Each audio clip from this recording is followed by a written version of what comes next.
Hey guys, welcome to You and Rusty. This video has been requested for a while. I don't know, maybe you liked my what's on my iPad video a lot. I mean, this is the thumbnail. It will be linked somewhere in the cards and definitely in the description. And I'm sure you enjoyed that video, which is why I'm trying to take you through a monumental shift that has happened in my life. I recently bought this iPhone 11 Pro because I wanted to move into the Apple ecosystem, and my perspective towards using my phone has sort of shifted because earlier, since I had Mi Mix 2, I think it's right here, since I had that phone, it could not connect with my iPad and my laptop, but now things that I do on my phone are really synced with my laptop and my tablet, and it really has changed my perspective towards productivity in using my phone. So I'm going to take you through what's on my iPhone because I know that my setup is a little bit different from what you generally see because I don't have a lot of apps on my phone. You'll go over there. In fact, let's just get right into it. I am just going to start screen recording because that's what you have to do.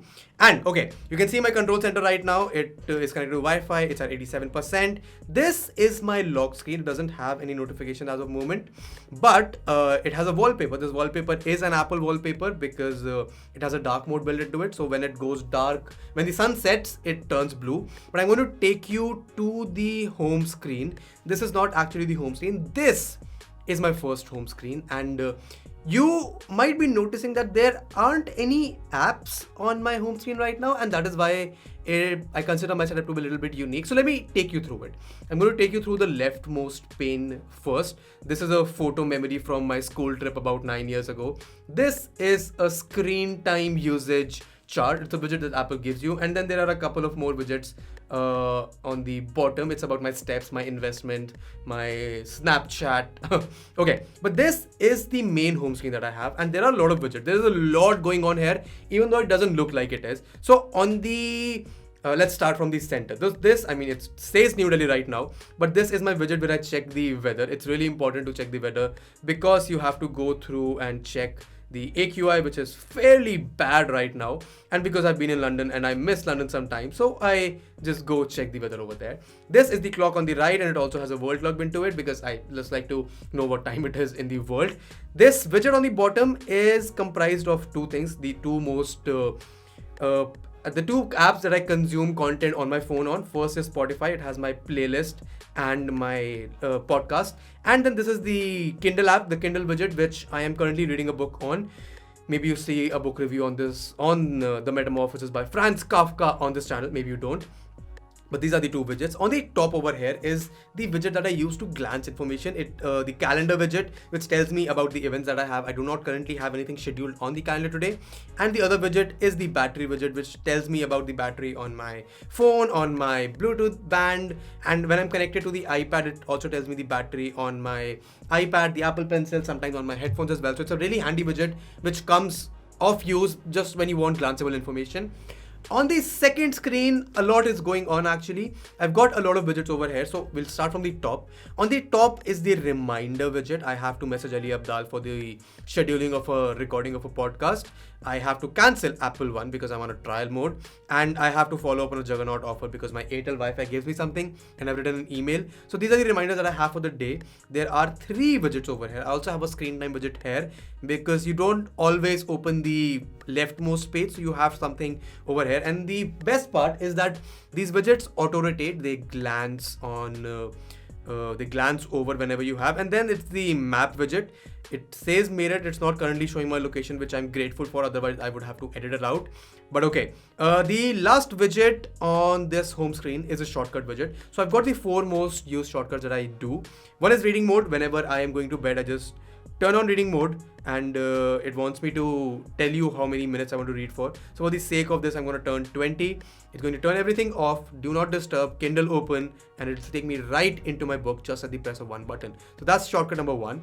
The other shortcut is when I need to book a quick appointment, a block of an hour sometime in the day. So when I press this, it'll ask me what time, what date. So that's quite handy.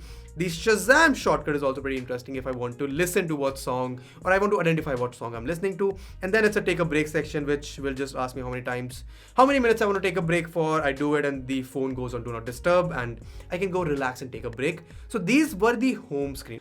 Okay, so these 2 widgets on the middle are my Notion pages because I manage everything about my YouTube channel on my Notion. So it takes me right into my YouTube productivity app. All these channels, everything is scheduled under here. I'm going to take you through Industry because it has the least amount of complicated stuff. And when I go to calendar, it'll tell me publish dates. And in December, it'll show me the videos that I have to publish. So every Wednesday in December, a new video will come out. But this is what Notion does. And then this is the Pinterest widget, which just takes me to my last pinned post. I have selected a widget where I have good quotes that show up on my home screen. So it's a nice mood buster. I can just go look at them and feel a little better if I'm feeling like it.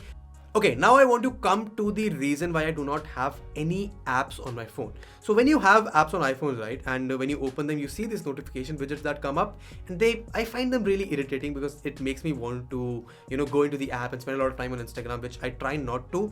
But when you have just the app library, the notification widgets or the notification bubbles, they don't show up. So I don't know what app has what notifications because there literally are no notifications. But if I take you through the apps that I have on my phone, I'm going to give you a quick rundown of the application that I use. The Airtel app I use to recharge my phone, the Amazon app for shopping, Alexa because I have a bunch of Alexa devices in my home, so it helps control that. The App Store, Authenticator because two-factor authentication is really important. Barclays app because I was in London and I have my card which I use sometimes to shop. The Bear app is the app that I use for taking notes. I'm sure you'll see a lot of videos on Bear on this channel, so stay tuned for those. Subscribe, like, share. I'm sure you'll find something of value. I have the calculator app, the calendar app, the camera, clock, compass, contacts, Discord because I try to connect to my community on Discord fairly often. Then, of course, there is Facebook, FaceTime, Files, Find My iPhone, Gmail, Goodreads because I read a lot of book and I want to, keep a track of what I read. The Google Apps, the Google Photos app, Graphy because I made a course for Graphy. If you haven't checked it out, it's called How to Optimize Your Creative Process. You should check it out. It's a really good course. It's live on the platform. I think there will be a link in the description for that as well. The Grow app for my investment, the Headphones app for my Sony headphones because you can't operate them without the app. And then there's the Health app, Hotstar app because I sometimes like to watch Hotstar, my ICICI mobile app, Instagram Juggernaut is something that I'm trying out to read more books. The Kindle again is for reading. LinkedIn app, Mail, Maps, Measure. The MeFit app for my MeFit band because I use it a lot. Music Center is again a headphone app. I don't know what it does. Netflix, Notes, Notion. Oh, Notion is another app. We just showed you what Notion does. Outline app is my VPN of choice. It's a VPN that I operate myself. Maybe I make a video on that someday. I think there is a video that Jay Kapoor made which is what I'm using. I'll link that and I can make another video about how I use it. The Paytm app because you have to make payments, phone, photos, Pinterest because I've recently got a lot into Pinterest. PNB one again for my another account, Apple Podcast, Prime Video, Slack for communicating with my team, Snapchat because I am trying to learn Snapchat. Squirrel is another investment that I use. Squirrel is actually the app that I used to work for. I used to manage their content and marketing about 2 years ago. Then Twitter, Uber, WhatsApp Business, and WhatsApp. You have to have two business accounts. You have to have two WhatsApp accounts basically, one for your personal life, one for your one for your personal life and one for your professional life. The wallet app I haven't used, the YouTube Video Studio app, Zoom because you sometimes have to take Zoom meetings. And yes, this is what my phone looks like. This is what I have on my phone. This is what I do with my phone. I don't know if you found it valuable, but you might have found my setup slightly interesting. If you did, make sure you leave a comment down below. If you have any suggestions for video ideas for this channel, if you have any other thoughts, just leave them on the comment. I hope you enjoyed this video. I hope you got an idea about how I use my phone because this is literally all there is. 4 screens, lots of apps and lots of widgets. And thank you so much for watching it till the end. If you want, you can check out the What's on My iPad video. It's much more detailed because I do a lot of my productivity stuff on my iPad, the device that I'm recording this video on right now. So I'm sure you'll enjoy that as well. And yeah, if you're new here, make sure you subscribe to the channel. We do a lot of stuff on productivity, lifestyle, and I'll see you in the next one. Goodbye.